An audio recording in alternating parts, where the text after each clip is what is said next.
सुप्रभात बच्चों, कैसे हैं आप लोग। कल मैंने आपको एक कविता दी थी, याद की है आप लोगों ने। आप तो अच्छे बच्चे हो ना, तो आपने याद कर ली होगी, है ना। आप तो अच्छे बच्चे हो। कल मैंने आपको बेटा जो कविता सिखाई थी उसी कविता का उसी पाठ का मैं आपको अभ्यास वर्क बताऊंगी कि आपको बुक में किस तरीके से फिल करना है, किस तरीके से आपको भरना है। तो आपकी कविता का क्या नाम था? हिंद देश की निवासी। क्या नाम था? हिंद देश की निवासी। हाँ, तो आप कहाँ रहते हो? हिंदुस्तान में, बताया था ना मैंने। हाँ, तो हिंद देश के निवासी। अब हिंद देश के निवासी कैसे हैं? एक हैं, अनेक हैं, पृथक हैं। यानी कि एक हैं, अनेक हैं, या पृथक हैं, अलग अलग हैं। कैसे हैं? एक। कैसे हैं? एक। तो हम एक को टिक करेंगे। प्यारे प्यारे गूंथे माला में एक। अब माला किसकी बनी थी? पत्थर की? नहीं। पत्ते की? नहीं। फिर किसकी बनी थी? फूल की। किसकी बनी थी?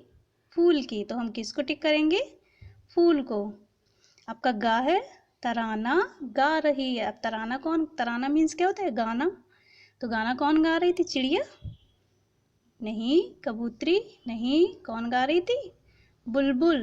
कौन गा रही थी? बुलबुल। तो हम किसको टिक करेंगे? बुलबुल को। सारी नदियाँ जाकर मिल गईं। अब सारी नदियाँ कहाँ मिल गईं? तालाब में? क्या आके तालाब में मिल जाती नदियाँ? नहीं। कुएं में?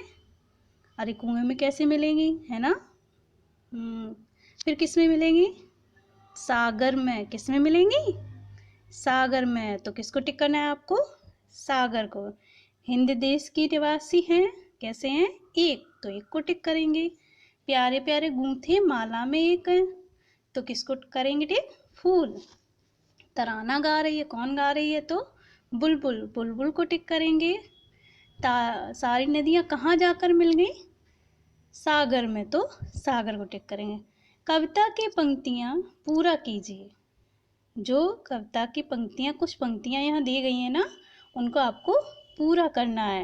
यानी कुछ शब्द दिए गए हैं और खाली स्थान छूटा है तो आपको उनको भरना है। जैसे हिंद।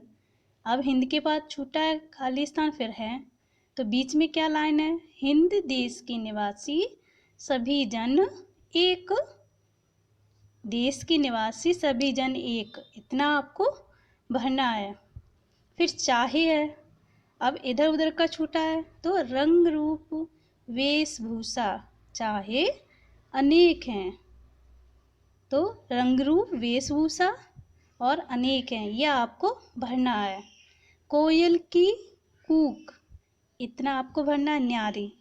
पपीहे की टेर प्यारे। क्या भरना है आपको?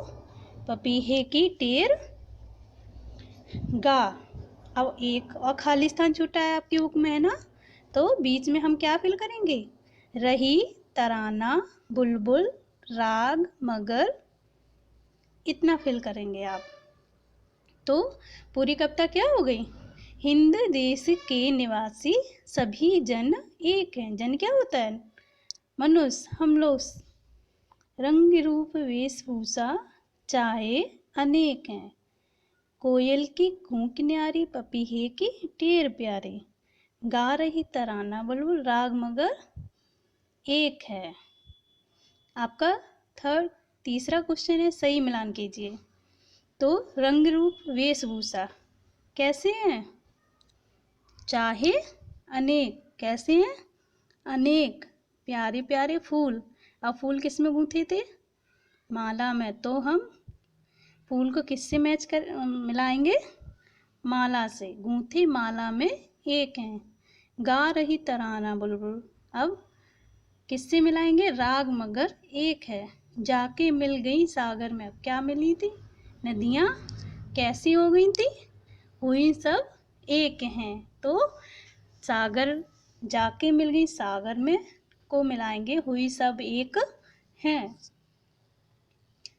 अब आपका है जो यहाँ प्रश्न दिए गए हैं वो मैं आपको कल राइट करके दूंगी और आप अपनी नोटबुक पर राइट करना। अब आपका है व्याकरण कौशल। पक्षियों को उनकी बोली से मिलाइए कि कौन सा पक्षी किस तरीके से बोलता है। तो चिड़िया कैसे बोलती है? ची ची। कैसे बोलती है? ची ची। तो चिड़िया को कैसे मिलाएंगे? ची ची से। मोर कैसे बोलती है? पीहू पीहू। कैसे बोलती है? पीहू पीहू। तो मोर को मिलाएंगे पीहू पीहू से। कौवा कैसे बोलता है? काँव काँव। तो कौवे को काँव काँव से मिलाएंगे। कबूतर कैसे बोलता है? गुटर गूं। कैसे बोलता है? गुटर गूं। तो कबूतर को हम गुटर गूं से मिलाएंगे। अब मुर्गी कैसे बोलती है? सुनिए आपने, कुकड़ू कूं। तो हम मुर्गी को कुकड़ू कूं से मिलाएंगे। तोता कैसे बोलता है? टें टें। तो हम तोता को टें टें से मिलाएंगे। ठीक है। वर्णों के मिलने पर शब्द बनते हैं। जब 2 अक्षर मिलते हैं या 3 अक्षर मिलते हैं या 4 अक्षर मिलते हैं या 5, तो क्या बनते हैं? शब्द। इनका एक अर्थ होता है। जो शब्द बनते हैं उनका क्या होता है? एक अर्थ होता है। जैसे जन, जन मीन्स मनुष्य। ठीक।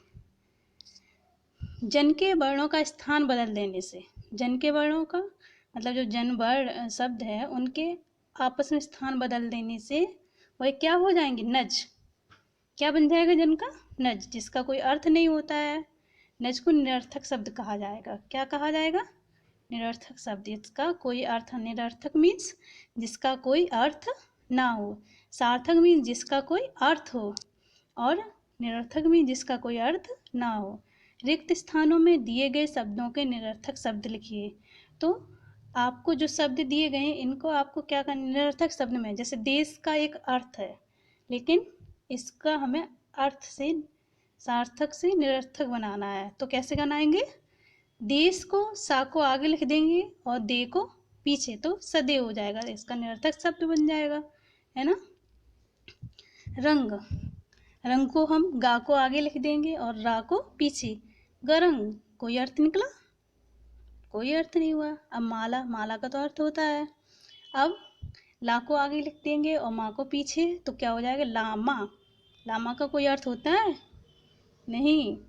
गंगा, गंगा तो नदी है। अब गा को आगे लिख देंगे, गा गंग। इसका कोई अर्थ हुआ? नहीं।